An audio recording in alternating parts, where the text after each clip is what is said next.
Good evening, everyone. My name is Justin Tebow, a principal at AI3 Architects. Welcome to Community Forum number 2 for the Freeman Kennedy Expansion Project. Quick round of introductions. Again, my name is Justin Tebow. With us, handful of people from the design team. We have Dave Potter, Amy Archer, and Ashley Cullion from Traverse and PAR. They're going to be talking about site and civil things as well throughout the night. So this is forum number 2. Again, I just want to reiterate, we have had the first one about a month or so ago. And that is recorded and it is online. So if there's any further information that you're looking for regarding the first half of the presentation, and we'll sort of flag it as we go through, you can definitely refer to that for additional information. So I'm going to actually turn it over to the superintendent to sort of kick us off, go through some scheduling items, and we'll get going. Good evening, and thanks for joining us tonight. I'm Ingrid Alardi. I'm the superintendent in Norfolk, and we just wanted to share a little bit of context and history on the building project. So back in 2017, we had a lot of concern from the community about the amount of development and new construction happening in town. We worked with a couple of outside agencies to do some enrollment projections, and it became very clear that we were expecting to see significant rises in student enrollment over the coming 10 years. So we began with a space study committee, and that was comprised of members from the town, the building inspector, the rec director, the town manager. We had some community members as well as some school staff. And we looked at what the potential options were to accommodate the growth in enrollment and protect the quality of educational programming in Norfolk. So we started the Space Study Committee, and we looked at multiple different options. We'll have time at the end if people have questions about those. But we looked at, and we're trying to find what is the best, most cost-effective and efficient solution for the town. The first thing that we looked at was the potential of adding mobile classrooms to both buildings, because with the projections that we are seeing coming, we will be over capacity at both sites. So H. Olive Day is our early childhood program, provides programming for preschool students through grade 2. Freeman Kennedy houses enrollment and programming for students in grades 3 to 6.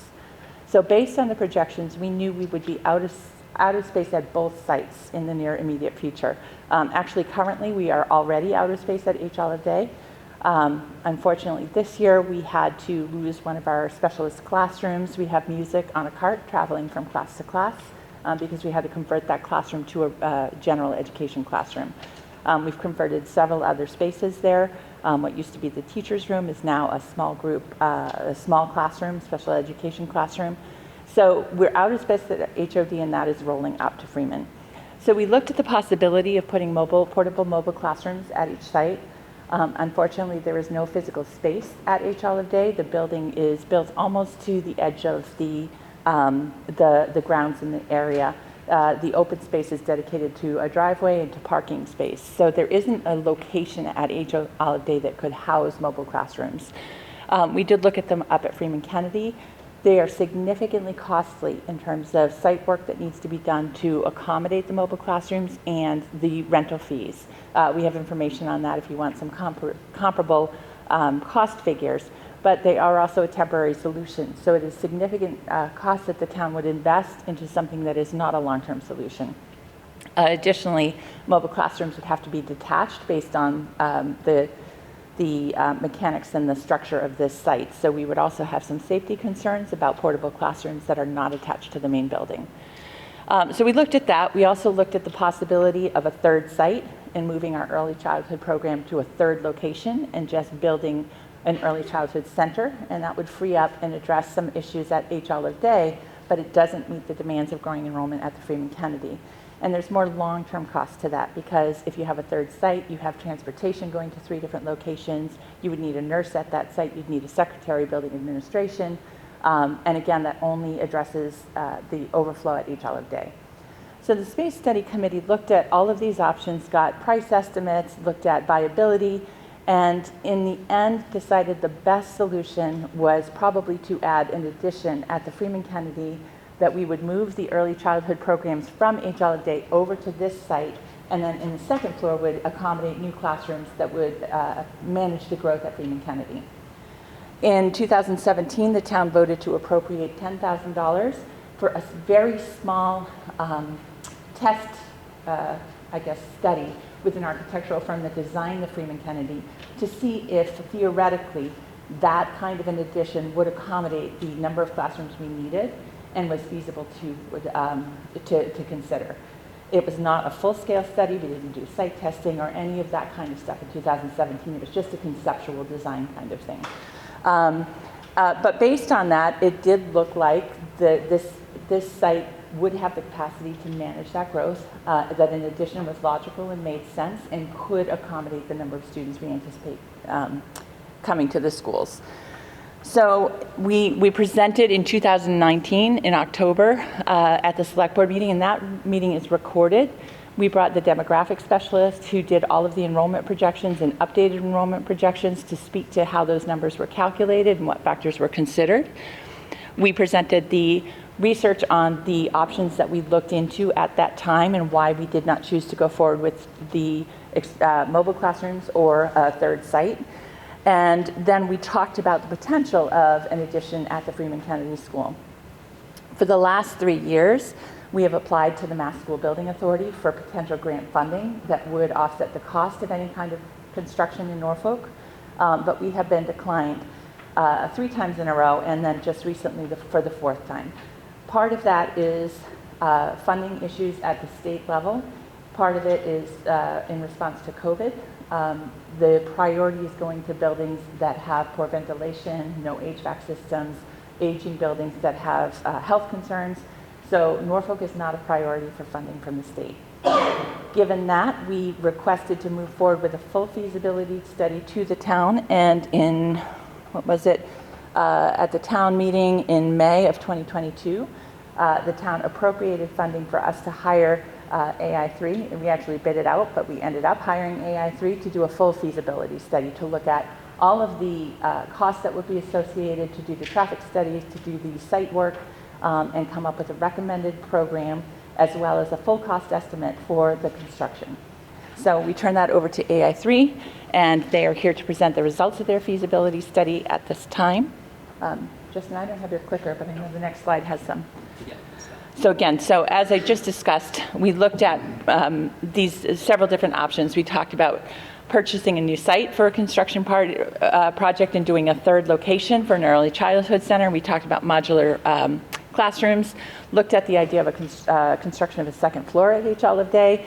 That is not feasible because of the structure of that building. We can't add on temporary modular classrooms here, and then we ended up with a recommendation for the new construction expansion project here. So I'll turn it to Justin. Thank you, Superintendent. So what I'm going to do, sort of the first half, is a review of Community Forum number 1, sort of high-level overview. I'm going to talk about a little bit about the educational program, floor plan, site plan, and then we're going to have some of our guests here talk about utility, traffic, and then we're going to talk about cost at the very end.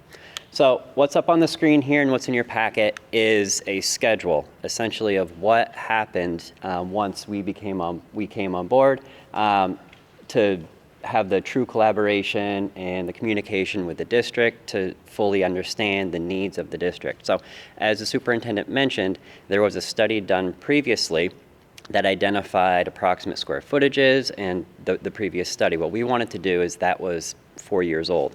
We wanted to re-engage the staff to ensure that those needs were still relevant. So we had a handful around of programming meetings, which I'll go through some of those items here. We had multiple school committee meetings. We met every other week as a working group to ensure that our questions were answered and the project and the process could move forward. So here we are, April 27th, Community Forum number 2. Again, handful of agenda items on the right. So as I mentioned, the educational visioning and that programming effort sort of re-engaged the district. That was step 1, to ensure that what the work that had previously done was relevant.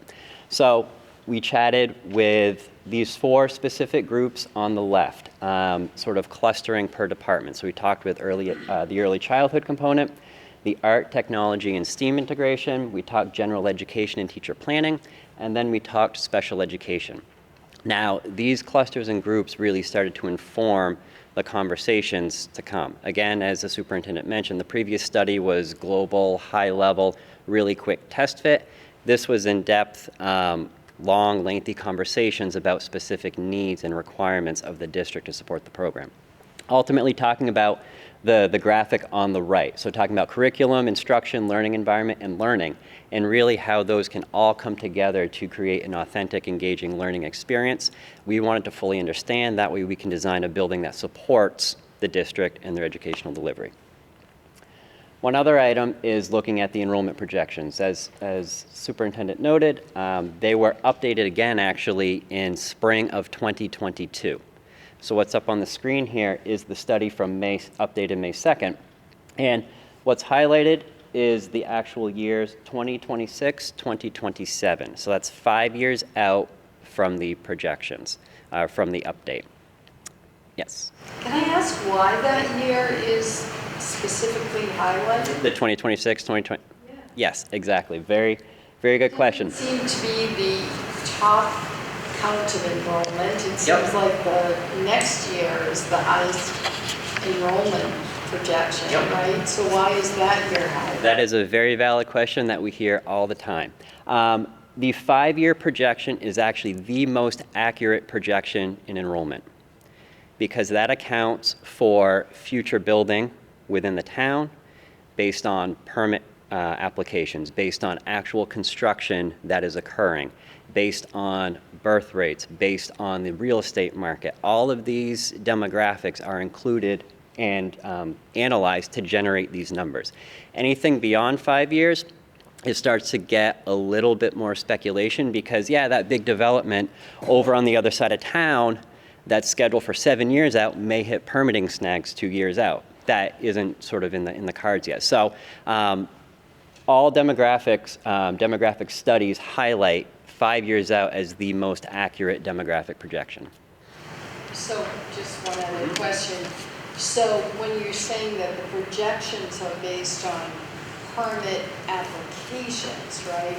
So it's not really on approved subdivisions, it's on just whether or not there possibly could be additional housing. It is on approved subdivisions, and that's why it's that 5-year window, not necessarily permitting, because permitting can last quite a while. So it is approved applications. And when you're looking at approved applications, are you looking at housing with a certain amount of bedrooms, or what are you looking at? Because certainly in the town of Norfolk, we have subdivisions for over 55, that don't tend to have young children that impact the school system, or, apartment housing that don't tend to impact the school system. So are you looking specifically at housing with 3 bedrooms that is residential housing, or exactly how are you doing the demographics? Yeah, so I can take that if you want. So do you need me to come to the mic? You can front there. Okay. Thank you. We contracted with NESDEC, and that full enrollment projection study is available. They look at a lot of factors. So when they're looking at building development, it is only approved construction that has the set number of units that's under construction. They don't look at things that are in the queue, because obviously, as Justin said, they can change. They look at the number of bedrooms. Apartment complexes typically don't have a student yield, and the number of bedrooms does impact that, but also the location, the neighborhood, the real estate market, the strength of real estate sales, whether there's walking space, open playgrounds. They look at all of that. So if you wanted to see the enrollment projections, there are in town some potential apartment housing. Those we're not expecting a student yield from. These are generally in houses in developments that are multi-bedroom, that have common areas, safe walking routes to school, safe walking routes, things like that. So they do look at everything that is approved and under construction, but they don't count a yield based on every unit. They really look at the type of unit, the location of the unit, and the factors that have been studied in prior housing studies that most accurately predict what the enrollment impact will be. So it's really not an analysis of like overall demographics, like in the United States or in Massachusetts, or how many children are being born or any of that. They do It's consider not, that as well. They look at national and state trends in the report as well. but what we're looking, these projections that we're looking at here is solely based on approved subdivisions in Norfolk. Is As that well, correct? that is the housing part that they look at, but they also are using and basing their estimates on national trends and birth rates as well. So all of those factors are considered in the study. Because I'm surprised because, nationally, they talk about the millennial generation as having more dogs than children, right? So it seems like the baby boomers birthed the millennials, and the millennial generation is sizable, but the projection is that the millennial generation is not going to birth another baby boomer generation, right? So all of that is factored into these projections. Yeah, and I'm happy to give you the full study is on our website, but we can also get you a copy of it. Okay. But they do look at that. Thank you. Yep. So looking at 5 years out, the numbers on the right are the projected enrollment. So Freeman Kennedy will be up to 688, H. Olive Day, 461. However, that 461 is removing the pre-K number. And pre-K is allotted 64 for the projection. Now, that projection is based on the current enrollment, which, if you're familiar, there's a really long wait list for the pre-K program here. So that 64 is a little bit skewed as far as numbers go. If you anticipate the approximately 60 pre-K students on the wait list, that projection bumps up to 124 pre-K students for the enrollment projection. Now for this study and moving forward, it's been targeted for pre-K enrollment to be 105. So again, significantly increasing the projection of the 64 to allow more families to come off the wait list, but not necessarily eliminating the wait list. So reducing it significantly though. So the next step, once the enrollments are projected and working through the process, is to generate a document like this. This is what is called a space summary. It's an inventory of every space in the building. And this is a result of the educational programming sessions that were conducted, talking with each of the groups of staff and faculty in the district. And it's an inventory identifying the space, the size, and the quantity. And what that does is that it identifies the total building size, the expansion size for the project. So at the end of the day, when all of this is tabulated, we're looking at an expansion project of roughly just over 36,000 square feet to accompany the pre-K moving up from HOD, as well as the additional classrooms and the support space and the educational spaces needed here at Freeman Kennedy. One thing to note again, as Superintendent noted previously, you may or may not recall the previous study. This was done as sort of the initial test fit. It was identified as approximately 30,000 square foot expansion project. 36,000, it obviously increased, but this is after further investigation and looking at it from a global picture and an in-depth analysis as far as the needs of the district and to support the enrollment numbers moving forward. I'm sorry, but what's like the average square feet of a classroom these days? I can't read those numbers. Yeah, Is it up there somewhere? Yep, it's up there and it is in your packet. So it all depends on the actual grade, the grade level. The pre-K component needs a significantly larger room because there's embedded toilets. Also, the students need more room to move around. So that classroom size is 1,200 square feet. A classroom size for grades 3 through 6, I believe on the chart, is 800 square feet. And that is based on the capacity, the student capacity, as well as the space needed to support the functions of the room. And how many students are like in each one of those classrooms, pre-K or grades 3 through 6? What's our current, student teacher enrollment ratio? So it's slightly lower in preschool. Our preschools have 15, and this is governed by state guidelines for class size. Because all of our preschool classrooms are integrated inclusion classrooms, and we provide preschool programming per state law for students with disabilities, and then we bring in peer models, are typically developing peers. So that's capped at a lower number. Our average class size for the district is 20 students. If you look at class by class, they're slightly lower at the lower grades, 18, 19, and our upper grades are 22, 23. Okay, so that's an average of... The average is 20, yeah.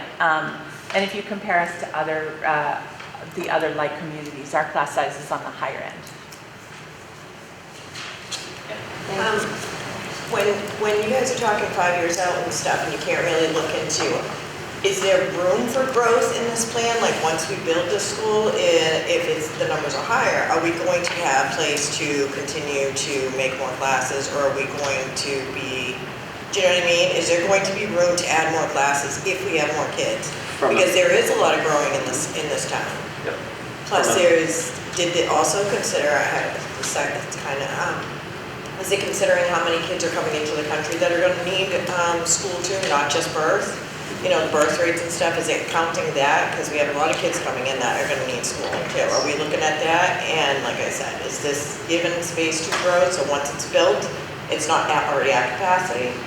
Correct. There is room for a little bit of room for additional capacity. It also, if enrollments were to increase significantly, scheduling can be modified. What these additional classrooms do is allow the flexibility to adjust the schedule to accommodate an increased enrollment in the future if it were to happen. Built in there. Right. Right. But I would say it's limited. We are not recommending overbuilding. We're looking at the realistic projections of student enrollment, and we have slight flexibility within that.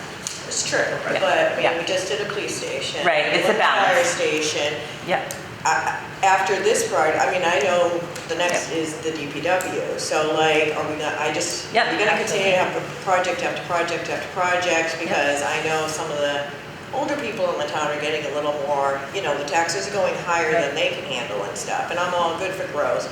But I want to make sure it's built in, so that once this is built, that we didn't go at it and then now we need something new, and then the next project is put on hold, or it's just project after project after project until my child graduates college, you know what I mean? Yeah. So but there is room for some growth. Yes, So yeah. okay. So we balance that carefully. Okay. Yep. So we're looking at the expansion project of approximately 36,000 square feet. So talking floor plans really quickly.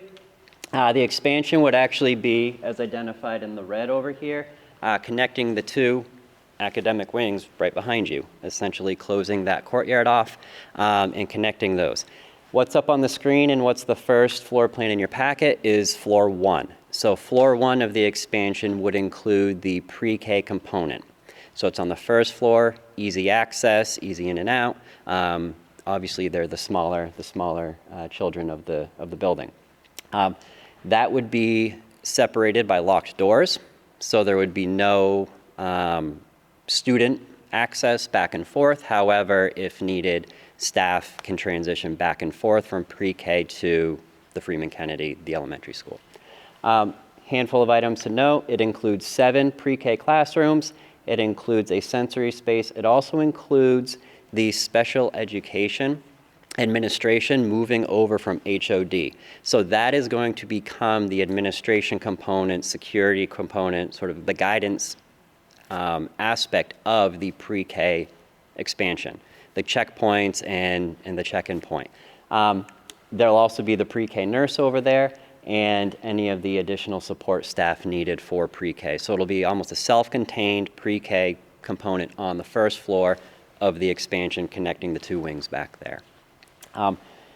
The items in green, sort of on the right, that's the existing building with the 2 academic wings coming out. The items on the green are flagged because they're going to be light renovation or repurpose. So what we were able to do is, with the pre-K moving up to Freeman Kennedy here, we're able to look at the global picture. what shifts and adjustments are needed to fully support all students. So one of the items here, and I'll go over the list in the bottom left, that's a little blurry, but I'll walk through it, and it's in your packet too, is that with the current enrollment here, a lot of the spaces have been repurposed. So for instance, the science lab over there, that was initially designed as a science lab, is not used as a science lab. It needs to be used as a special education room. So some of the items in green are repurposing existing items either back to what they were originally going to be or designed for, or looking at the bigger picture globally. So locating your support staff in central locations to service all students rather than at the end of one of the wings and so forth. So that's the first floor. Second floor, again, stepping up, it stacks very similar. Expansion is on the left in the red bubble. On the second floor in the expansion are 6 general classrooms. So they're set up to support either 3, 4, 5, or 6th grade, depending on which grade level needs it that year, or a mix of all of them. It also includes a handful of spaces. Again, I mentioned the current facility losing a science lab. This replicates the lost science lab in that new expansion for modern day science and so forth. Additionally, it replicates the art classroom that doesn't function properly based on district's needs. So those are a couple additional items located within the new addition. I did touch on the 3 items, so I'll go through them now, the bucket categories, as you will. So there are 3 main categories of the spaces that are being included in the expansion project. The first is previously lost spaces due to current enrollment. So I mentioned the science room. Another one is teacher planning. Teacher planning had to be absorbed by another special education space. So these are spaces that were originally designed for the facility that just disappeared because of current enrollments. So those components are being replicated or brought back to support the staff as needed. Second item is on the expansion is the pre-K component. So obviously moving pre-K up, that component, that chunk of space is the second bucket. And the third bucket is the new programs to accommodate just the enrollment projections. If pre-K wasn't moved up here and it stayed as a 3 through 6, just the enrollment projections would require more space just to accommodate the additional students. So that third bucket of spaces is the need for the additional classrooms, the support space, the services offered, all of those components just because of the increased enrollment. So that's really where the 3 categories come from. And all of the spaces, whether it's identified in green or whether it's in the new expansion, falls into one of those 3 categories. So talking site plan real quick before we turn it over to talk some utilities and traffic. This is what was shown previously. It's been shown at a handful of school committee meetings as well. Just want to talk, the existing courtyard is going to be reconfigured. Aspects that work well now are going to remain and improved upon. Aspects that don't are going to be modified to support the needs. So we're talking about a new outdoor classroom with vegetable gardens, new flexible seating and walkways. Along the outer perimeter of the expansion project, we're looking at an attached with direct access sensory play and a pre-K play space. So it's a state requirement to have a play space for pre-K. It needs to be so large based on student capacity, and it's directly located adjacent to the facility so students can exit directly into the play space, creating a safe environment for them. Additionally, as you can see over here, there's been some reconfiguration with the drive, creating a drop-off area for pre-K, as well as 43 additional parking spaces specifically dedicated to that pre-K component. So that's either going to be utilized during drop-off or to support staff throughout the day for the pre-K component. So, and actually with that, I'm going to turn it over to Dave to talk site plan. Thank you. There you go. Thank you. So on the screen here, we have, yes? Just before you go to that, we're in the media center, Is that what this is considered, Yes. this space? Yep. How, just, you know, for visualization, how big is this? This, It's, probably 30 by 80 or so. So how many classrooms like would fit in a space that's This would probably be about 30 by 3. This would be about 3. Okay. And this is a media center. Mm-hmm. So, like, how often are the students in here? This is used all day, every day. It's our library classes, so every grade level class comes for one period for library instruction. They do their research projects here. It's connected to our computer space, so they do mixed media projects, but it is used all day, every day. So, 3 classrooms worth of kids are in here every day at the same time?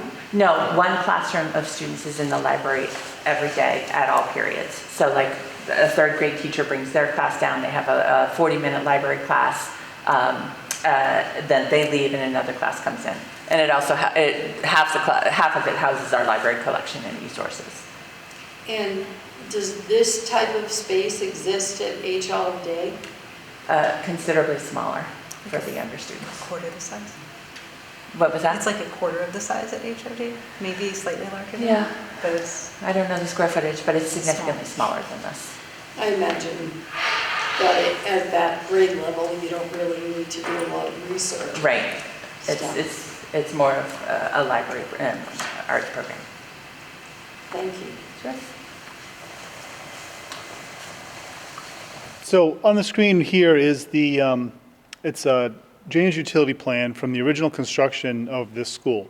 And I know there's a lot of line work and it's probably tough to read, but most of the line work in here it represents utilities that were designed and installed to operate and serve this building.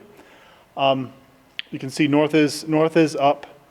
We have here in red the proposed building footprint to give you some context of the plan we were just looking at. And you can see within that footprint, there are several utilities shown. We have stormwater management. Underground infiltration systems were designed and installed for this school when it was built.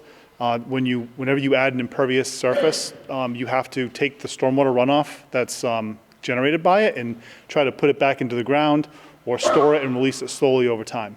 And that's the function of those stormwater management systems. There's many that you can see above grade here. They have bioretention areas. If you looked out of the media center window, you would see this bioretention area right here. Out in the field on the other side of the loop road, you would see one here as well. In addition to that, there's underground systems. They're comprised of HDPE pipe backfilled with crushed stone. Those take stormwater from the catch basins around the parking lots. They store it and infiltrate it. And it helps reduce the impact of the surrounding area from stormwater events. So in addition to the stormwater management components that are within the building footprint, we also have our water service. So there's an 8-inch water line that loops around the entire building. The actual entry points are on the north side of the building, away from our project area, but we do have a loop that helps make sure that water has sufficient supply when it's needed to the fire protection system. So that water line runs also through the footprint of the existing building. Gas, it does not come within our building footprint. Gas enters the south side of the building, so we're clear of gas. And sanitary sewer, wastewater generated by the facility, all discharges out the east side of the building over here and is discharged to a series of tanks, pump chambers, grease traps, and then sent to a leaching area in the parking lot. And luckily, you have very good soils on this site. You have what we call A soils. They're very sandy. They do a really good job of taking stormwater runoff and wastewater and accept them into the ground. And so that's that entire leaching area actually sits under your southern parking area, all hidden. You barely know it was there unless you saw this plan.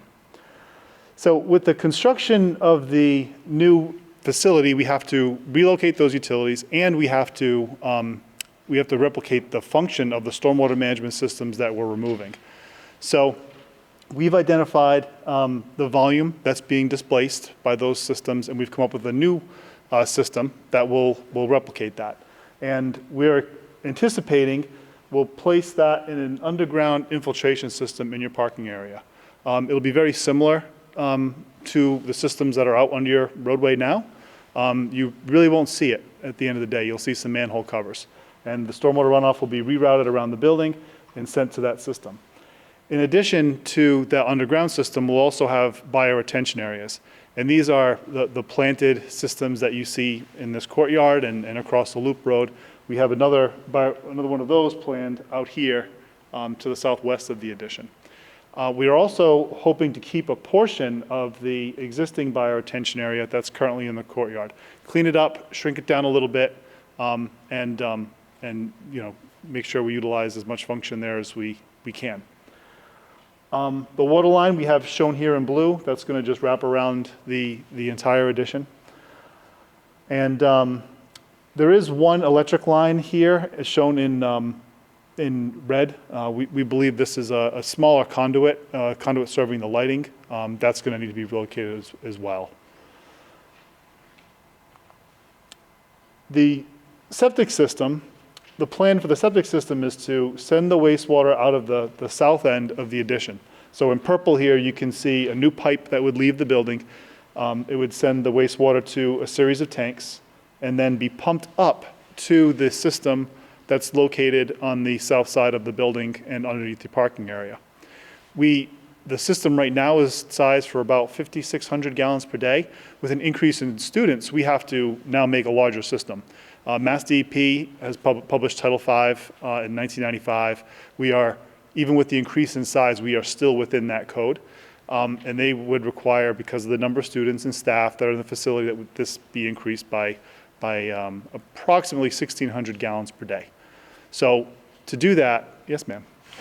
Well, I was just going to say, speaking on water, I didn't even think of that and stuff, is how are we going to accommodate this increase of water for the schools? Have they talked to the DPW? Because I know our well sites are already low and we're not really keeping up with the growth in our town for our water. So how is this going to, have we already talked about this? Have we talked about getting another well?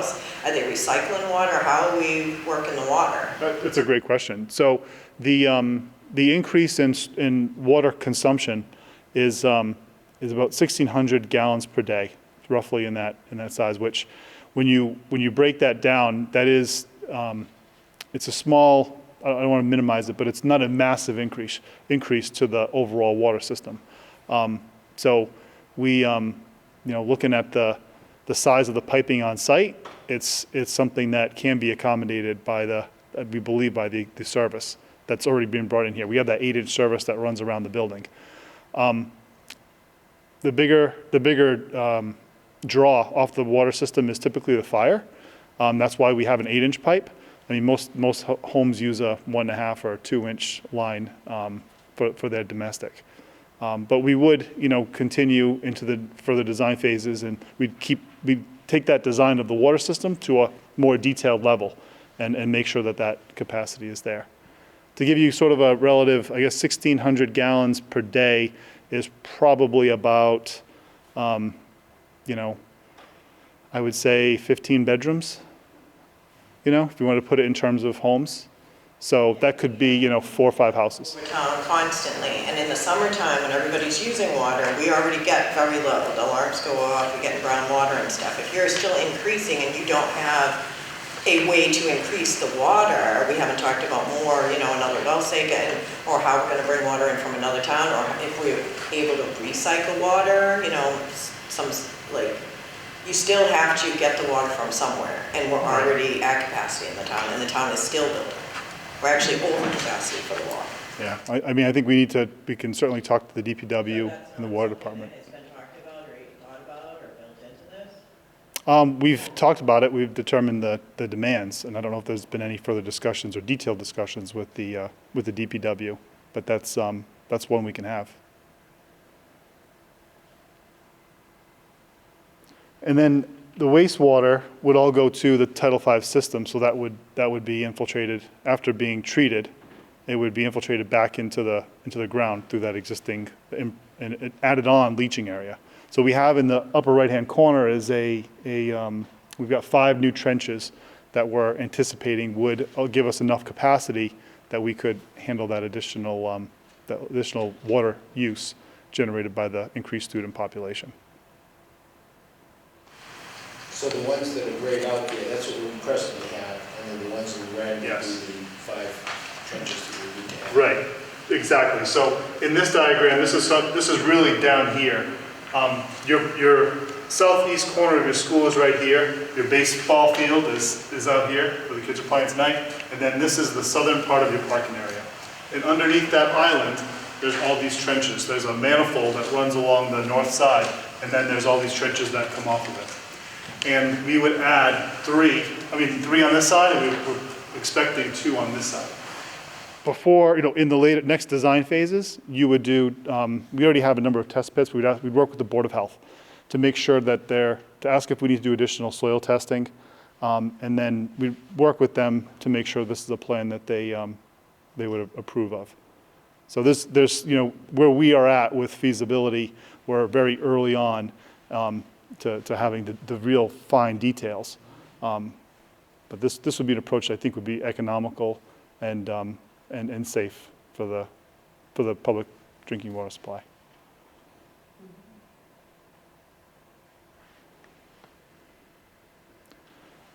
Any other questions on utilities? If not, I'll turn it over to talk about traffic. Great. Amy?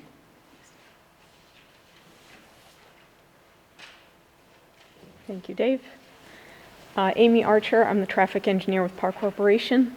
So we did a review of the site and the addition that's proposed here, looking at various components. We always review access, safety, and traffic, both within the site itself and at the various conflict points within the drive aisles around the school itself, and then on the adjacent road network system. So as you can see on the right here, this is an overview of the extent that we've studied, looking at not just the 3 driveways onto the property itself, but also the intersections that are along the roadway network adjacent to that, including down to the roundabout at Main Street in Rockwood.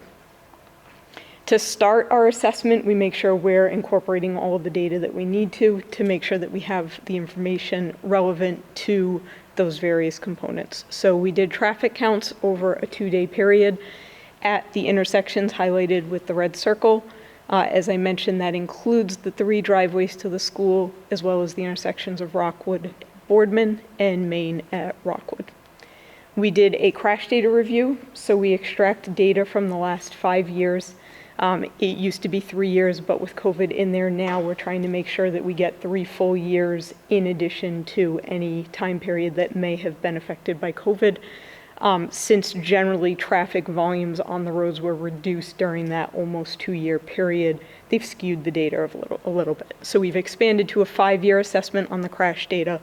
We did speed studies on the roadways where the primary driveways are. So we took a speed study on Rockwood as well as on Boardman, and that looks at the speeds of all of the vehicles traveling at what we call free flow. So we make sure we're not right at an intersection, but we get far enough from an intersection where you've really picked up your free flow speed, where you're moving without conflict.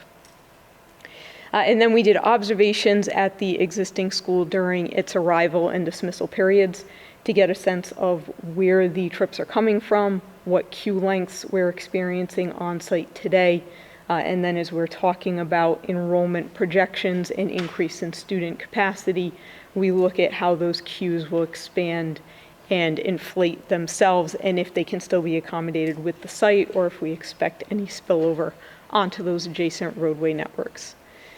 So once we've gathered all of that data, we do a couple different assessments. We look at site generation and distribution. So with a linear projection with the student inflation, we assume that they will tend to use the same mode split. So what that means is if we have 10% of students maybe walking or biking to school and 65 to 70% taking buses, and then the other 20% getting dropped off, we assume that those trends will continue, and we talk through that with the school system, and that is the anticipation. So we do a linear projection of the different trips that are coming onto the site for both the bus access from the north as well as the parent and staff access that's using the primary driveway off of Rockwood. And then we do what we call a capacity analysis. So that looks at level of service. Level of service is an assessment of delay in traffic, so the amount of seconds that any individual would have to wait at an intersection within the site or at a driveway or at an intersection off the site. And that's on kind of a common grading scale from A to F. So A is your best if you think about driving in the middle of the night where there's almost nobody on the road at all and you would never have to slow down basically because there's no conflict. That would be an A. F would be if you're sitting in gridlock and you're moving at less than average speeds or not even close to the speed limit. You might get to one of those levels. So we look at that under the existing condition without the expansion. We look at that under what's called a no-build condition. So as everyone's mentioning, you have development happening in town. So even if the school didn't expand and we assume that no kids would be increased in enrollment here, you're still going to have additional traffic on those adjacent roadway systems just from the additional build out of different components of the community. So that's your no build. And then we look at the build, which is the addition on the site, the assumed increase in enrollment of students here, and that linear inflation of trips that'll be coming on and off the property during the peak hours.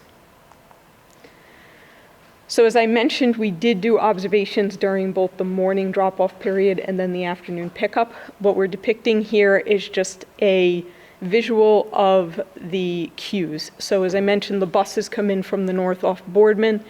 They queue there on the northeast side of the building. The amount of buses doesn't typically in the morning extend past the northern limit of the school. And then the staff and the parents are primarily coming in the driveway off of Rockwood. They come in and circle counterclockwise, which gives you that right side drop off for your students. So that does go part way around the loop, kind of close to where the baseball field is, where the kids were out playing this evening. That's pretty common of a morning drop off. You think about it, you drive up to the school, your kids get out immediately, and then you take off. In the afternoon, there's typically more queuing because parents arrive early, they're waiting, their kid hasn't come out yet. So we did notice a longer queue in the afternoon, but you'll see it doesn't even extend halfway down the driveway. We're certainly not even close to overcapacity where we would start to overflow onto the adjacent roadway network. So anybody traveling past on Rockwood is relatively unaware that anything is even happening on site because all of the queue is self-contained. So that goes a bit further, but moved quickly. And what we found with the afternoon pickup operation in particular was that there were staff out there assisting with the pickup. So as a person pulled up, they informed the staff which student they needed. They announced that that student needs to come out, and then that parent drives off. So it's still a pretty quick turnover as long as the kids are ready where they should be. Every now and then you get a delay where someone's not quite paying attention or a kid didn't hear their name called. So we did see on occasion where if someone got held up and somebody else's kid already came to their car, they may try to drive around because the drive aisle out there is wide enough for that to happen, but it is not the prescribed procedure of the school right now. So our recommendation was one of two things: either keep the staff there because they are doing a good job assisting with that general flow of traffic and that movement in sequential order of the people arriving are the first people departing. Or if they felt there was a need to eliminate that staff in their assistance, since the driveway aisle is wide enough, you could designate it as a delineated drop-off space and then a passing drive aisle. So that way you had a clear distinction of the two different areas and their functions. So gathering all of that information and doing the assessments, as I mentioned, the level of service, we use a program called Synchro that analyzes those delays and the queues. We looked at the addition and the projected enrollment of both students and staff, and we took into consideration a small staggering that there's going to be between the start of the pre-K program and the start of the general 3 to 6 grade population. So that also helps reduce the amount of impact So you're not seeing everybody coming right at that one time as a pure inflation. You have a little bit of a staggering. So the parking on site in those previous two slides during both our morning and afternoon drop-off, there was at least 25% of the existing parking still available. So we have additional parking that we can use. And as was mentioned previously, there's over 40 spaces being added near the pre-K. So there is plenty of parking on site to accommodate the future expansion. We also have long enough drive aisles on all of the driveways that we can accommodate that additional queuing that we're anticipating within the site. We still don't expect any of it to overflow onto the adjacent roadway system. Within the 5 years that we analyzed, there was a very low instance of crashes at all of the intersections, both the driveways and those couple other surrounding ones that we looked at. There also weren't any trends of incidents, so we'll look at a particular intersection, and if they're all angle crashes from someone trying to make a right, then we'll see why is that happening. Is there a sight line limitation? Is there a reason that's making it more difficult for people to make that movement? We didn't find any particular trend with these low level of incidents where we felt that there was a particular need for mitigation. We did have one sightline issue. So as you're approaching each driveway, we try to make sure that you can see approaching vehicles coming from either direction. Boardman makes a very sharp turn just east of the northeastern driveway to our site. So as a person is coming kind of south and then heading west on Boardman, they have limited visibility of the driveway. There is a sign indicating that you're approaching a school zone, but we feel that there could be additional signage to specifically indicate that you're approaching the school driveway. So we've got a recommendation for additional signing and maybe even striping there just to warn as people come around that sharp curve. And then finally, looking at that level of service and the amount of delay that people will experience, there were pretty minor increases between that no-build scenario and the build, just a couple seconds at each location. The one location that had a level of service E or F, which is something where we would maybe consider an improvement, was at Boardman approaching Rockwood. It's actually the eastbound left. So that is a movement that's not linked to the distribution or trip generation associated with the school. It's actually just because that eastbound left has a heavy volume already, and with additional construction happening around town, we anticipate in that no-build scenario, that movement will also increase in volume a little bit. So it is at a level of service E in the no-build. It has a couple seconds additional delay to the beginning of a level of service F in the build, but it's not associated with the school movement. So we didn't recommend any particular mitigation as part of the cost of this project to try to fix that existing issue. So that's an overview of everything we studied and the outcome that we had. I don't know if anyone has any traffic questions before I hand it back to. I'm just curious, you said that there's studies that indicate 65 to 75% of the students are taking the buses to get to school. Is that true in Norfolk? That was the school's projections, yes. So when we did those on-site observations, we kind of gauged what we saw, and then we compared with the school, and that was all confirmed and taken into consideration. And then, as I said, we looked at the future, and we said, do you anticipate that same percentage? We think that there will be possibly a lower percent in the pre-K because there's a lot of drop-offs with the pre-K, but as I mentioned, there's that stagger in the start time. So in your highest peak, it's going to be the parents coming in and out for that 3 to 6. We'll see some overlap with the pre-K parents, but not all of the pre-K volume was included in that peak hour. Yes.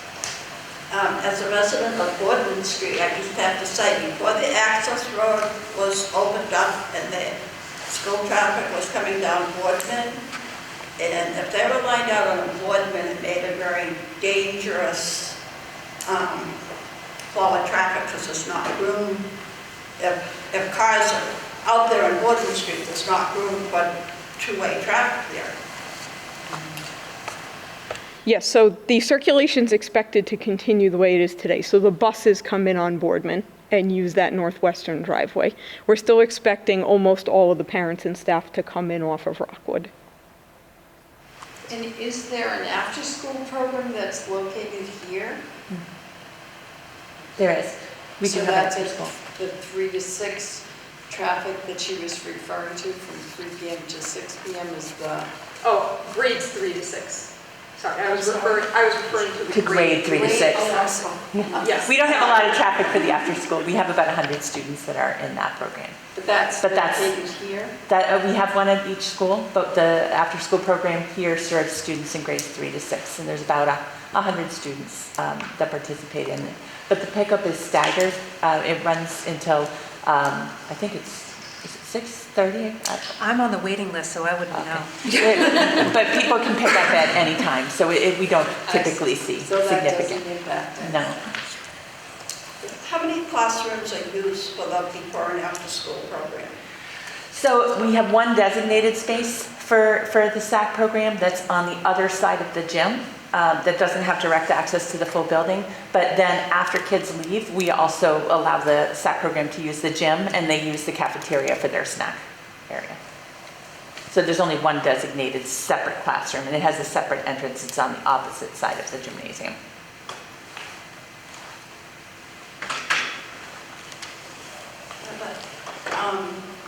Does the state require towns to provide classrooms for all pre-K children? No, we're required to provide a program for students with disabilities as of their 3rd birthday.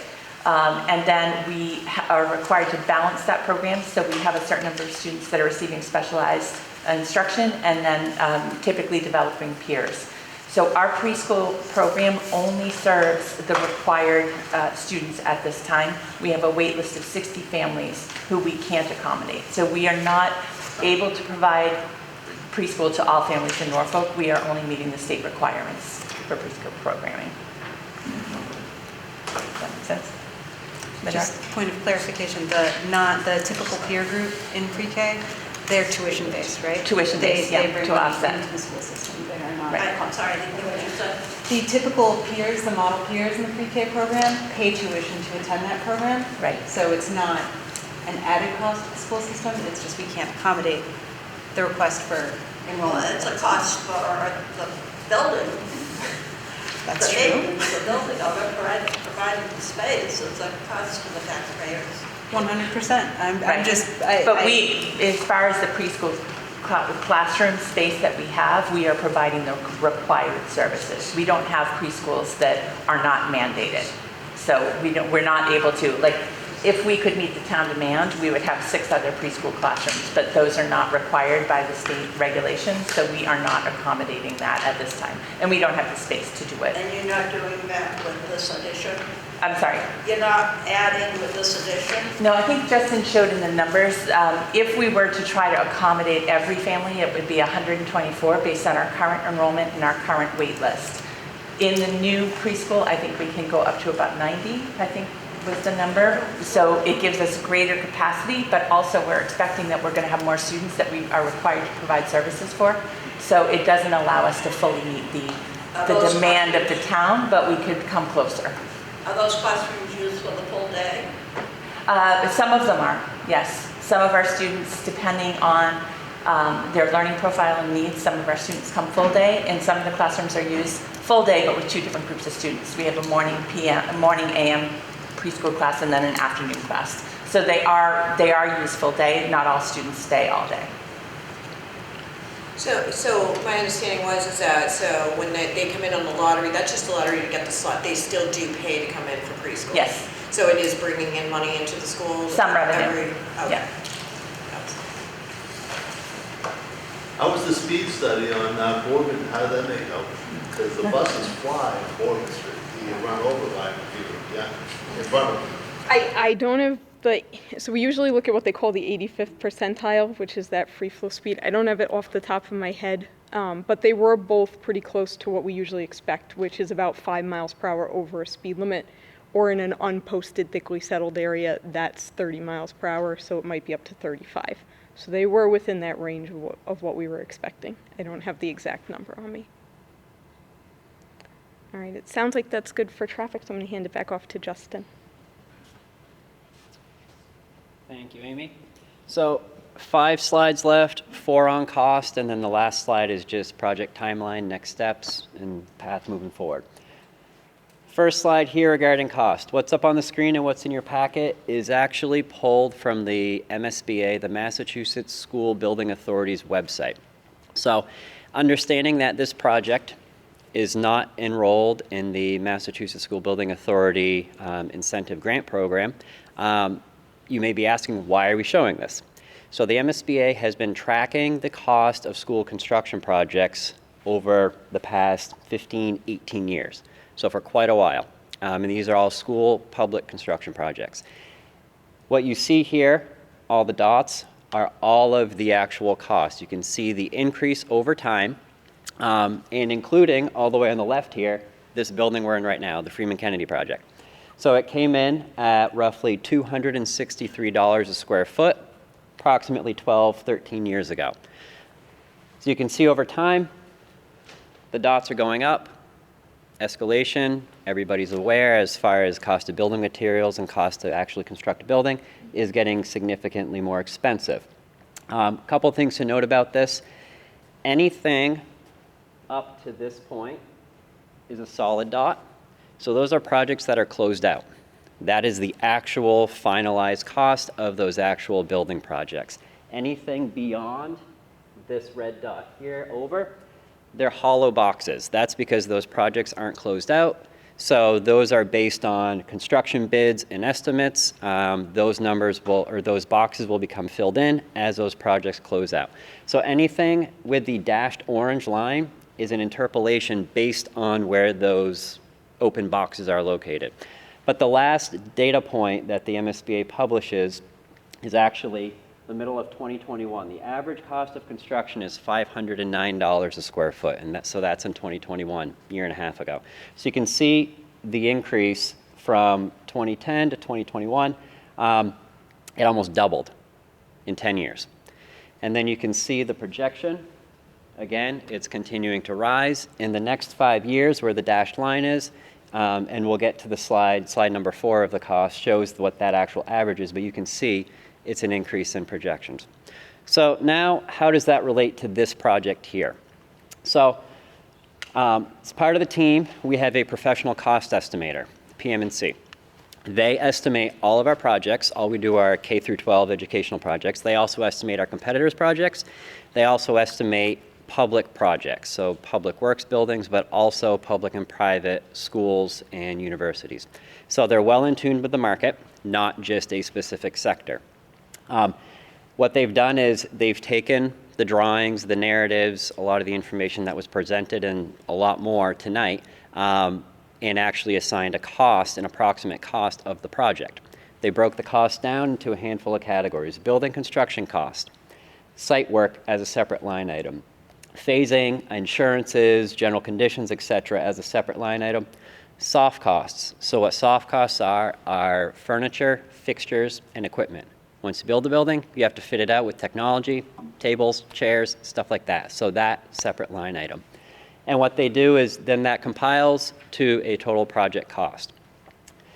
Additionally, through conversations and the collaboration with the district and the town, is there were 4 additional items that were identified as being priority items on the existing Freeman Kennedy.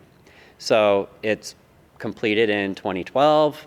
It's 10 years old, plus or minus. There are a handful of just maintenance items that come up over time. 4 items identified that we actually had PM&C priced separately, just so everybody was fully aware, is to replace the mechanical system chiller over by the gymnasium with a more efficient, quieter unit. Second item is updating the existing playground. So that's resurfacing the play surface. There are holes, there are some tears, there are some issues with the play surface. There's additional fencing maintenance and equipment maintenance, so that's number 2. Number 3, replace all the existing rooftop units. And number 4 is replace the fire alarm within the existing building. So these 4 items were priced separately to get an understanding of what these capital improvements would cost if they were lumped into the building project, the expansion project. Units, are those HVAC units? Yes. And they're about 11 years old, Yep. and they have to be replaced? I looked at it about 12 years old, and this is a few years out, and their life expectancy is about 15. We're already having mechanical failure, and while there would be cranes and everybody would be mobilized, this would be the opportune time to do it. So they would be expected to be end of life by the time we start Yes. construction on this project. So we're only good for 15 years? Yes. Well, Well, and I'm sorry, but chiller, I assume that is a wine furnace. No, it is not. Exactly is that? Yeah, so it's another component of the heating and the cooling system. It's a large piece of equipment located on the roof above by the end of the gym. You can see there has been some additional work done to sort of screen it for noise and for visibility, but again, it was installed when the building was constructed. It's nearing its end of lifetime or life expectancy. Again, there's more efficient units, quieter units that it can be replaced with. So that is an item similar to the rooftop units. It's just a separate line item for that. So the building here has heat and air conditioning provided by what? Oil, gas? it's a natural gas. and So there's natural gas. That is for the boiler and the rooftop units for doing some of the heating in the buildings and there's also a boiler that does the perimeter heating around the glass and whatnot. The boiler, we're not asking to change. The rooftop units, to mobilize cranes, there's massive costs. So these things are going to be at the end of their life expectancy. So it would be an efficiency savings. And it'd be really tough to go back to the town a year later and say, we need to do this now, that we just did an addition. So it was thought about, and I really think it would be an important part of the project to include. And just for clarification, we only have air conditioning in certain spaces in this building. Classrooms don't have air conditioning. There's air conditioning in the office, the main office. So the chiller does a 12-month spaces, and we do what we can to cool the air a little bit. It's called DX cooling. It's not truly an air conditioning, but it'll take the humidity out of the air, so it makes the facility more comfortable for the children. But it's not truly an air conditioning. But we do the chiller, which is again same age. It's extremely inefficient. It's extremely loud. It's at the time that it would be great to replace, but we've been replacing parts on it a lot. It fails quite a bit. So. Is there any solar on the building? There is solar over the cafeteria. One of the things we'd like to do, and one of the things we've looked into, but we're waiting for this, is to expand solar on the building. As far as we've had all sorts of different studies done. Right now, all we have is on the cafeteria. We'd love to put it on the gym as well. There's some issues with that. We'd like to put it along the roof. We're also hoping for the new addition to maximize that roof space as well, including afterwards we're hoping to do some solar canopies, which are ground mount, so kind of like carport type deal, to help offset the cost of the operation of the building. A couple of questions. On the solar and stuff, so, So on the solar and everything and stuff, when that's bringing the stuff, the solar, how long does that last? And if you get more solar and stuff, is that going to bring some of the increases of the school costs down? Is that what that's? So solar you do different ways. This system that we have in the building now is owned by the town. It was part of the construction. Typically, the landfill, that is a PPA. So we have a power purchase agreement with the solar company. So we get a great benefit from it, but we don't actually get the full benefit because we don't own it. So installing solar on a project like this, we probably do a PPA as well to help offset the cost. But if we did that, it would probably be like a no upfront cost from the town, and we'll get basically a locked-in electricity rate for 20, 25 years. So we can budget. The way you're talking, expanding the solar that you would like to do, that's not within this project right now, right? That would be something that you're talking about after? Yes, that's something that we probably do a PPA. But it would bring some costs down and... It should theoretically lower the operating costs of the building because we have a locked-in rate, it's a good rate. For example, right now, the town 2 years ago at the fall town meeting approved the police station to get solar. we're right there now. For a 20-year locked-in rate, we're not paying for transmission because the town paid 9.7 cents per kilowatt hour for anything that we don't get from the transfer station for power. They want to do a 20-year locked-in rate at 9.5 cents per kilowatt hour, which is great. And the major benefit is kind of metered. So if you look at your electric bill, you have two parts of the electric bill. You have your transmission and supply fees, and you have your electric fees. So all those supply fees are like 2/3 of the bill. So we put these on the systems, on the bill, we save a lot for the operation. But it's like if we bought it all, we'd have a better savings, but it would be cost prohibitive. Right up front. Now, how often, if we did, the new units that you're talking about, the HVAC units, how long did those last? If these ones that we have now last 15 with technology now, did those new ones coming in last even longer? 15 is the anticipated life expectancy of those units. So we'd have to replace those in 15 years? And then what about the solar panels that they're talking about doing? How long do those ones last? So the ones we have on there, they still operate just fine. But if we did new, say if we did new, how long would those ones last? Well, they would be on a 20-year PPA, so what happens is the people that are financing it have a vested interest in maintaining the system to the best of their output, because there's a cost they're losing if they're not. So it wouldn't be up to us to maintain that system if we did that, but they last a long time.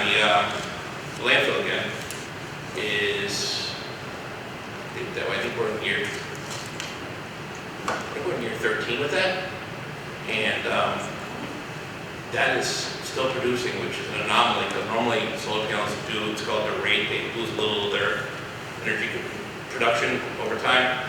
That system's still going perfectly strong. It hasn't derated at all. So they last a long time. The things that fail are the inverters, peripheral parts, but the actual cells, they're fine. So, because we would be kind of renting it, they're still Yeah, so required for maintenance. the financing company wants to make sure they're getting as much money for their investment, so that's Absolutely. well monitored and they maintain that.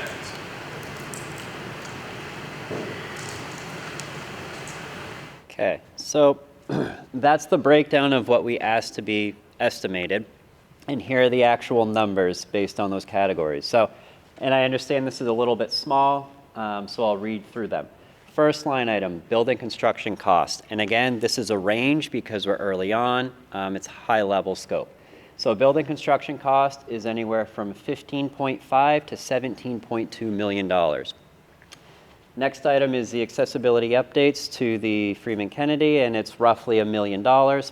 Site construction costs. So all of those items that Dave talked about, as far as utilities, the stormwater, the sewer, as well as any of the site items, so that new playground, parking, all of that site component is roughly $3 million. The phasing, general conditions, insurance, this number here is essentially the cost to build the building. These are the insurances, the contractors, and that component.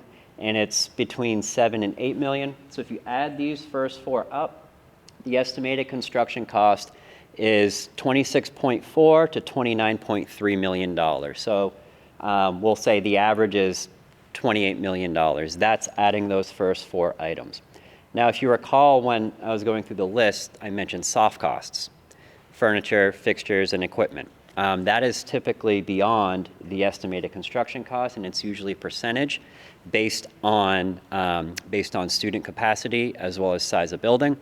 And we're anticipating what that percentage would be. It's roughly $7 million, give or take, and that is for fees, contingencies, furniture, fixtures, equipment, essentially the project to come to fruition for all of the other items. So adding these all up, ranges between $33.3 and $36.9 million. This is for the expansion component. As we had just talked about, and as I had mentioned, those four additional items, the maintenance items, the chillers, the rooftop units, the playground, etc. Those four items are located down here. The mechanical system, that chiller that we talked about over by the gym, is roughly $400,000 to $450,000. It's a really large piece of equipment. That's what it would cost to replace that unit. Playground updates, for the existing playground is roughly $1 million.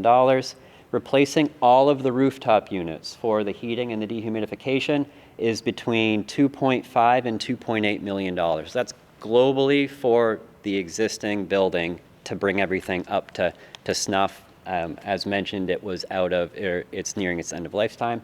And then the bottom line item here is replacing the fire alarm, and that's roughly $700,000. So if we take all of this stuff, loop it into one package, we're looking at a total project cost, everything included, $37.9 to $42 million, $42.1 million. So this is including these 4 additional items here for the maintenance and the upkeep, capital repairs, as well as all of the other items identified that support the project. Yes? And these are the projected costs, correct? Correct. And that means it factors into this cost, like inflation and cost of building supplies going up, and labor costs going up, and all of that. Absolutely, yes. So that it includes escalation, it includes projecting for midpoint of construction. I'll show a timeline in a couple slides here. So we're anticipating midpoint of construction. That's what they estimate to. As I had mentioned, this is done by PM&C, who do multiple estimates constantly over and over again. So they're watching what's happening with the market, the increases in pricing, all of that stuff. So this accounts for all of that. This is a real-time snapshot at this point in time, what we can best predict for the construction period. Why is it such a big range? Like, this isn't $100 here and there. I mean, this is $3.6 million. Why is it such a big difference? Like, what is it that makes it? Yes. So the range is based on plus or minus 5%. And that's where...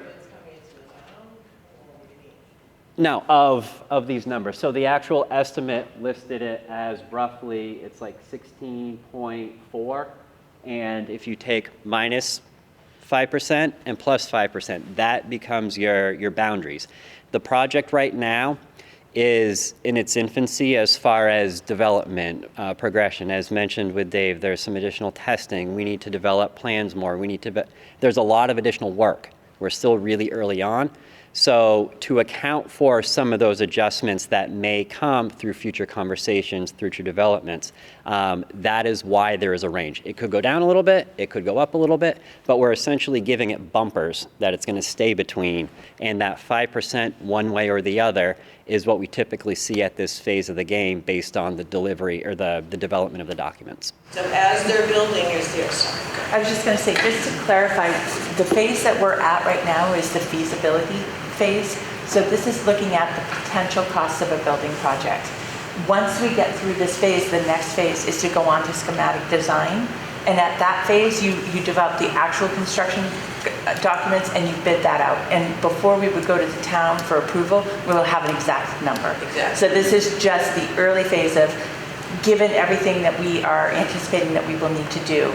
And this is 2 years prior to construction, without the formal documents and without a building committee that's making changes and adjustments.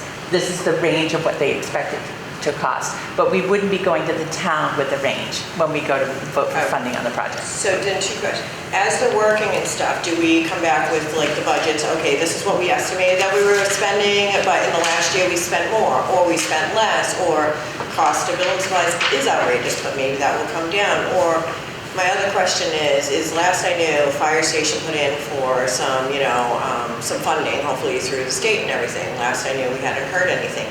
If they got some funding, would that loosen up money to come over here? Because I have a concern that I'm hearing that they were talking about the schools lowering their budgets by getting rid of math specialists, which I think that's absolutely crazy.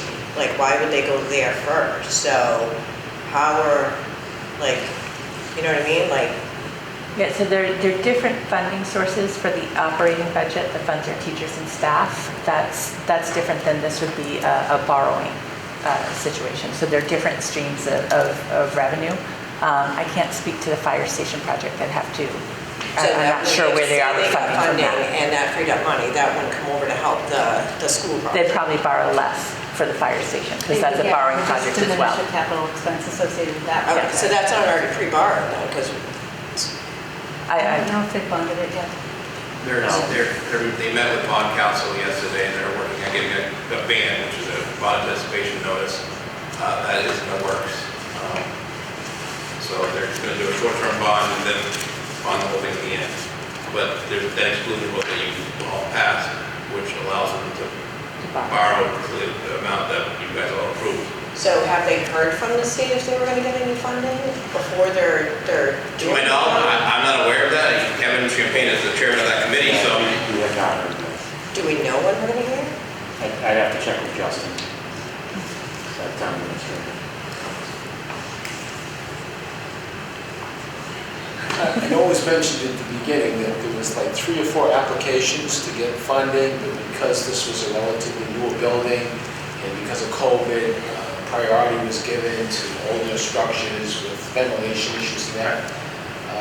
With all the new tax revenue that's supposed to be coming in because of the past bill went through on millionaire's tax, is that going to free up more funding for projects like this? It's not anticipated to free up more funding. I'm sorry. The MSBA has a program where they co-fund building projects. And so we've applied to that multiple times.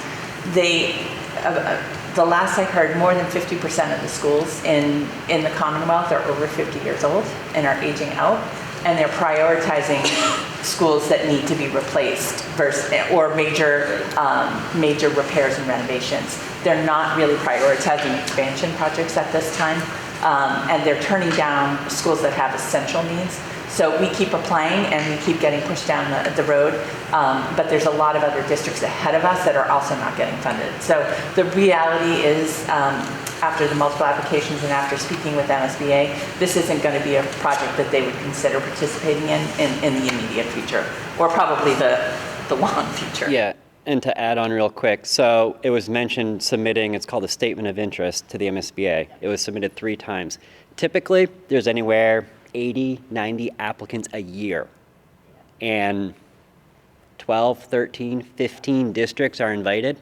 So the success rate of getting through, it's limited. So as superintendents noted, it's very focused in trying to spread their money where the most need is. So it's not a high success rate. Yes. I'm just curious, what kind of money if we had been approved, what kind of money would that translate into? So we have for 2 projects worked with the MSBA. The Freeman Kennedy original was an MSBA project, and they cost shared at almost 50%. So they paid for half this building. When we just had to do the HL Day roof replacement, MSBA, we applied to them a couple of times, but they did eventually fund, and they cost shared at almost 50%. So it was significant savings. So that's why we tried for 4 years before moving on. We strengthened our application. We tried different things to get the funding because it is a significant cost savings, but it's also now at the point that we can't continue to do that because now we're not going to have a place to house these kids. Yeah, So the MSBA is actually tuned back what they do for projects. They used to roof projects and windows and doors and little projects. They've stopped that altogether because the need for new buildings is so large. They put a pause on all those repairs that we wouldn't qualify if we had to go for a roof again. Right now that's done. Because there's such a need for school building projects. So I was going to ask then, so that as this goes on, every year you could try to ask for funding and stuff, but I mean, at this point, it's probably going to be a yeah, no. it's not going to be. I mean, we finally said, like, we can keep resubmitting because every time they decline you, they say, we encourage you to try again. We finally said, what is the reality here? Are we ever going to be funded? Because there's a point where we're delaying a project and then we're absorbing cost escalation and space crunch, and if we're not going to be funded, it really was critical that the town move forward. But even if we still kept going and was trying to ask for someone to help, it's not realistic. My husband's only allowing me to ask one more question. Okay, go right ahead. Celtics are starting. I'm going to stay after. I'm sorry, but my final question is, if we spend $42.1 million, how many classrooms do we get? So it's 36,000 square feet. Classroom-wise, it is 7 pre-K classrooms. It is 6 general classrooms for grades 3 through 6. It is an art room. It is a science lab. It is a project-based learning lab. It is numerous special education spaces, support spaces, offices. It's the special education component administration moving up here. One thing that we didn't touch on tonight is that with the pre-K component moving up from HOD, it frees up a significant number of classrooms over at HOD to deal with that increased enrollment. So it addresses that overcrowding at HOD, and it just from pulling the pre-K up here. So it's a little bit of apples and oranges comparison, but that's essentially the high level list of spaces. So in doing it, and again, that's why the Space Study Committee, after looking at all the options, ended up feeling this was going to be the most cost effective, because when we moved the preschool up, we have 5 preschool classrooms. We have the special ed central office. We have 2 smaller offices. So that empties out enough space at HOD that when we're looking at those 5-year projections, we will have enough classroom space there not to have to add on to that building. And again, it prevents the cost of a third site where we'd have to put a new nurse in, a new administrators, secretarial staff, because that's present here. And also at the Freeman Kennedy, when we had looked at it, and they talked about it tonight, most of our systems have the capacity to take on that expansion. So it's a very costly building. I'm not saying that it's not, but in one project, we should be able to meet the long-term needs of the town for education pre-K through 6. We have 2 questions. One, the previous slide showed the average is $509 per square foot. And This new one is $997. Perfect transition. And is there any additional costs that are required for the H holiday to get those classrooms up to transition to the pre-K to regular classrooms? Yeah. So there would be no work at HOD because it's essentially swapping a classroom to a classroom. So there wouldn't be any additional costs associated with that. No soft costs? As part of this project, they're already furnished and so forth. So the soft costs are for this project and for H holiday? Soft costs would be for this project only. But if you're taking the classrooms from H holiday to here, for pre-K, then you have an empty classroom at the H holiday that's going to need soft costs. Students would move. the furnishings and things, Furnishing. the classroom equipment will remain. Okay. The Yeah. equipment over there, you can adjust the height, so it's all appropriate for that age group, so the chairs and the desks, they change, it's like here as well. So we can accommodate different ages within a range, so. Okay, that makes sense. Yep. And we Yeah, might so- have to reallocate, there might be small things, but that would probably be through the regular operating budget, not capital.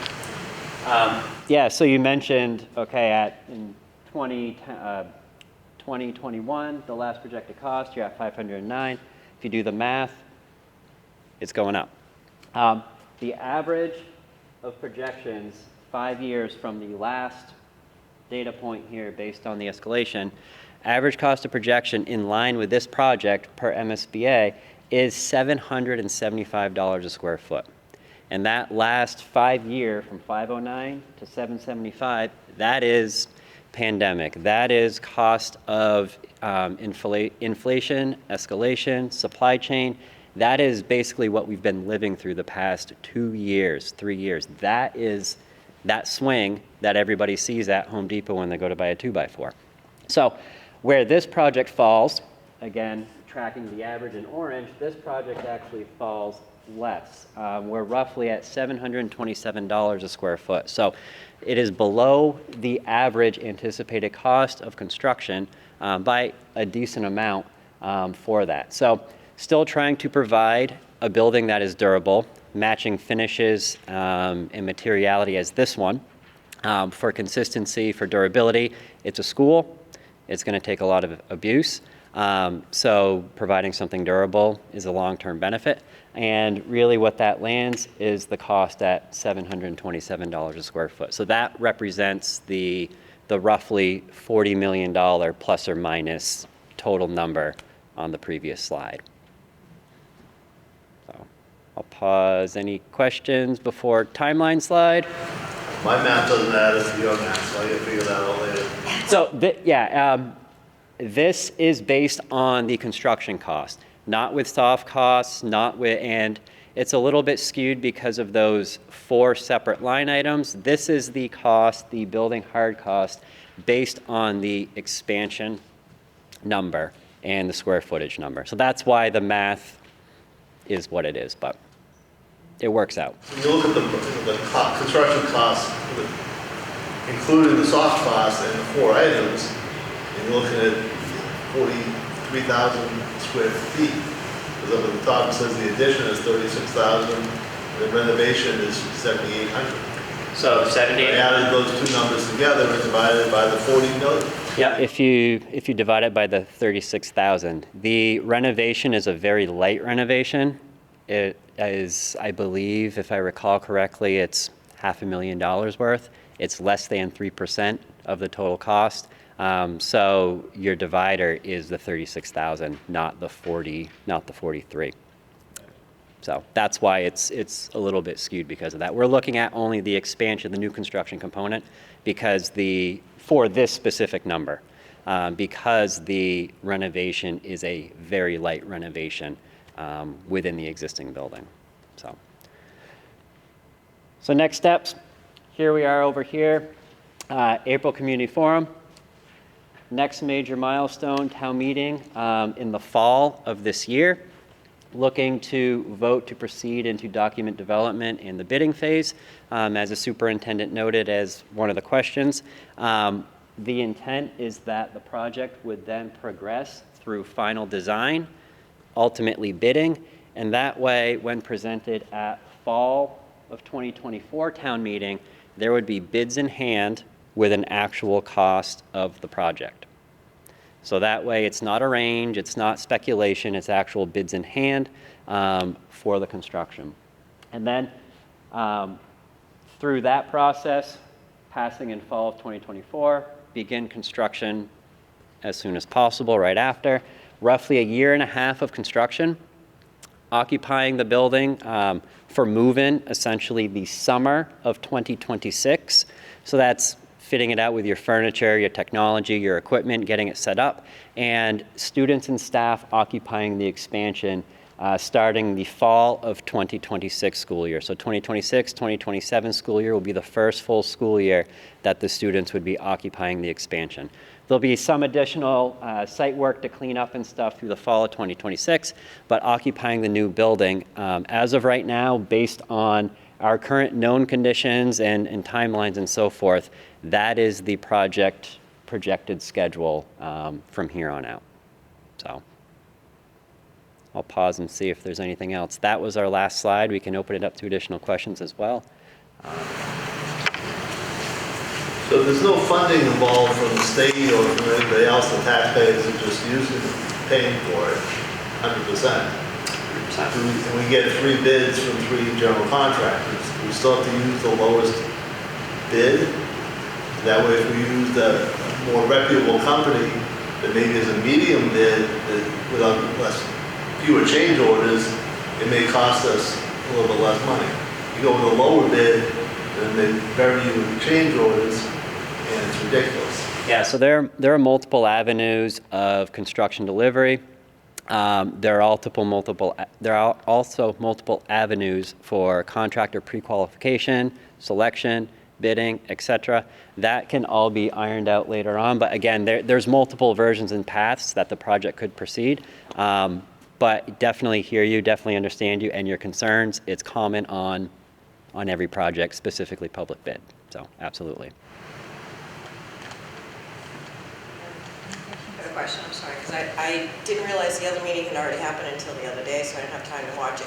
So what I did here is, where did we fall on this? I was told that they're talking about cutting the school budget next year, $100,000. That's a lot of money. And then I heard that the school said that they couldn't do that, they could cut it $60,000, and that they were talking about getting rid of the math specialists. Is that, can No. you clarify for me so I know? Yeah, I can stay with and talk about the school budget with you after, but it was a $60,000 reduction. We are not eliminating math specialists. We are not filling an open paraprofessional position for math, and we are reducing one math paraprofessional position, but our teaching staff is remaining. Okay, thank you so much. Sure.